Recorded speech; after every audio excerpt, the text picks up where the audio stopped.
In this episode, we spend time on a part of security management that sounds less dramatic than stopping an attack, but is often what determines whether an organization responds well or falls apart under pressure. Brand new learners sometimes picture incident management as something that begins only when alarms are flashing and people are rushing into action. Yet most of the real success is built long before that moment through steady preparation. Training teaches people what they are supposed to do. Testing reveals whether the process actually works, and evaluation helps leaders judge whether the organization is truly improving or simply hoping for the best. When those three activities are taken seriously, the team becomes more confident, communication becomes clearer, and the organization is far less likely to lose time, miss warning signs, or make preventable mistakes during a stressful event that affects systems, data, or business operations. Before we continue, a quick note. This audio course is a companion to our Course Companion books. The first book is about the exam and provides detailed information on how to pass it best. The second book is a Kindle-only ebook that contains 1,000 flashcards that can be used on your mobile device or Kindle. Check them both out at cyberauthor.me in the Bare Metal Study Guide series. A good starting point is understanding what incident management capability really means, because it is much broader than just having a written plan stored somewhere on a shared drive. Capability means the organization has people who know their roles, procedures that make sense, leadership that can make decisions under pressure, communication paths that work, and supporting tools and resources that are available when needed. It also means the business understands that incidents are not only technical problems, but business events that can disrupt service, damage trust, create legal exposure, and affect customers, employees, and partners. An organization may have a beautifully written process and still have weak capability if nobody has practiced it, if managers do not know when to escalate, or if the people responsible for critical actions are confused about ownership.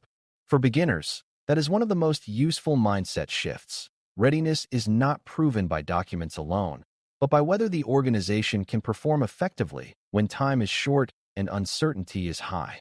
Training is the most basic layer of that readiness, and it begins with giving people enough knowledge to recognize what an incident is, what signals matter, and how they should respond at their level of responsibility. This does not mean every employee must become a deep technical expert, because different roles need different types of understanding. A frontline employee may need to recognize phishing, suspicious behavior, and reporting channels, while a manager may need to understand escalation thresholds, decision authority, and business continuity concerns.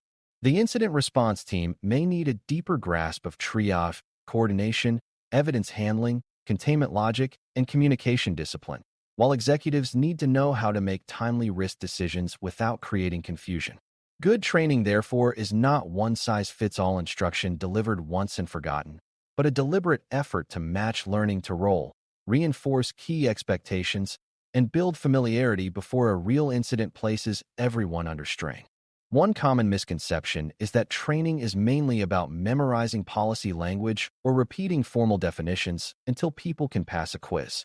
That approach may create the appearance of compliance, but it does very little to build real readiness.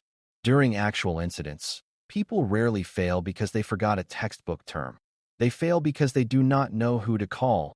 They hesitate to escalate.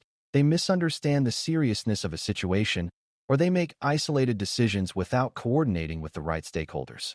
Useful training addresses those practical issues by giving people context, helping them understand why the process exists, and showing how their actions influence the larger response. A beginner can think of this like fire safety in a large building. Knowing the official policy matters, but what really helps in a crisis is understanding exits, roles, signals, and the need for calm coordination. Incident management training works the same way because it turns abstract policy into behavior that people can actually use when events become stressful and confusing. Role clarity is one of the strongest outcomes of good training because incidents often become harder when people are unsure whether they should act, wait, report, investigate, or escalate. If nobody knows who owns the first response, problems can sit unnoticed while each person assumes someone else is handling it. If too many people believe they are in charge, the result can be conflicting instructions, duplicated effort, and chaotic communication that wastes precious time. Training should therefore help individuals understand not only their own responsibilities, but also the boundaries of their role and how their work connects to others. A system administrator may need to preserve system stability. A security analyst may need to assess indicators of compromise. A business leader may need to weigh operational trade-offs, and legal or communication staff may need to prepare for external implications. When those relationships are understood beforehand, the organization is much more likely to respond with coordination instead of confusion, and that difference can shape the entire course of an incident. Testing takes the next step by asking whether the trained people, written procedures, and supporting systems can actually function together in a realistic situation. This is where organizations move from discussing readiness to trying to prove it, even if only in a controlled setting.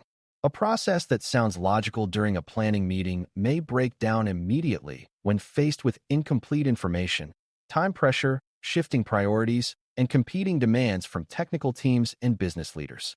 Testing exposes those weak points before real damage occurs, which makes it one of the most valuable learning activities in security management. For beginners, it helps to think of testing as a rehearsal rather than a performance review designed to embarrass people. The purpose is to discover confusion, delay, unrealistic assumptions, outdated contact paths, poor escalation logic, or conflicting instructions while the cost of failure is still low enough for the organization to learn safely and improve. There are different ways to test incident management capabilities, and the variety matters because not every lesson can be learned from the same kind of exercise. Discussion-based activities are useful for walking through a scenario, exploring decision points, and helping participants understand how the process should unfold without the pressure of a live technical environment. More active simulations increase realism by forcing people to react to changing information, make time-sensitive choices, and coordinate under conditions that feel closer to an actual event. Functional testing can focus on selected parts of the response process, such as notification, escalation, communication, or recovery coordination, while broader exercises may examine how multiple teams work together during a complex disruption. A mature program does not rely on only one style, because each testing method reveals different strengths and weaknesses. What matters most is that the exercise is designed to answer meaningful questions about readiness rather than simply create activity that looks impressive but produces little useful insight. Scenario design is especially important, because the quality of a test depends heavily on whether the situation reflects realistic organizational risks and meaningful decision challenges. If a scenario is too simple, the team may succeed easily without learning much. If it is too unrealistic, participants may dismiss it as artificial and fail to engage seriously with the lessons. Effective scenarios connect to the organization's real environment, such as ransomware affecting core operations, unauthorized access to sensitive data, service disruption through a supplier problem, or insider misuse involving privileged access. They also include uncertainty, because actual incidents rarely present themselves with perfect clarity at the start. A strong scenario forces participants to interpret incomplete information, consider business impact, decide when escalation is needed, and balance technical actions with communication and operational concerns. That realism helps reveal whether the organization can think clearly under pressure or whether it still depends too heavily on ideal conditions that are unlikely to exist in a real event. Testing is also valuable because it reveals the difference between individual competence and organizational competence, which are not the same thing. A highly skilled analyst may perform well during an exercise, but the broader incident response can still fail if managers do not communicate, if leadership delays decisions, or if teams work from different assumptions about priorities. In many organizations, the hardest part of incident handling is not a lack of technical knowledge, but weak coordination across business units, functions, and leadership levels. Exercises often uncover simple but serious issues, such as outdated phone trees, uncertainty about executive notification, disagreement over who approves containment actions, or confusion about how legal, human resources, operations, and communications should be involved. These problems may sound administrative compared with malware analysis or log review, but they can do enormous damage during real events. For a new learner, this is a major insight. Incident management capability is a system property, and testing must examine the whole system rather than only the performance of a few technical specialists. Evaluation is the discipline that turns training and testing into measurable improvement instead of isolated experiences that are quickly forgotten. After people are trained or after an exercise is completed, leaders need a structured way to judge what worked, what failed, what was unclear, and what level of readiness the organization actually demonstrated. This requires more than general impressions such as the exercise went well or people seemed engaged, because vague observations rarely support meaningful change.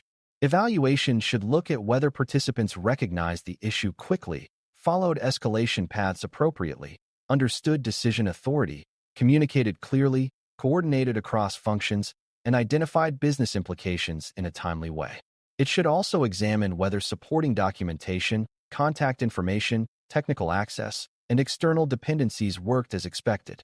Strong evaluation does not exist to assign blame, but to establish a credible picture of current capability, because organizations improve most effectively when they can see themselves honestly rather than rely on optimism or assumptions. Metrics can support that evaluation, but beginners should be careful not to mistake easy numbers for meaningful readiness. It is simple to count how many people completed training or how many exercises occurred during the year, but those figures do not automatically prove that the organization is prepared. More useful indicators might include how quickly reports were escalated during exercises, whether the right stakeholders were notified at the right time, how long key decisions took, whether major process gaps were identified repeatedly, and whether corrective actions were actually completed after prior findings. Even then, numbers alone never tell the whole story, because readiness also includes judgment, teamwork, confidence, and the ability to adapt when an incident does not follow expectations. The best evaluation combines measurement with thoughtful analysis, using data to support discussion rather than replace it. For security leaders, the aim is to understand the real condition of the incident management program, not simply produce attractive statistics that look reassuring in a slide deck.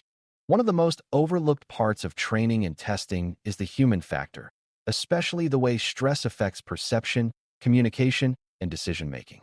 People under pressure may focus too narrowly, miss obvious signals, delay difficult decisions, or speak in ways that create confusion even when they are technically knowledgeable.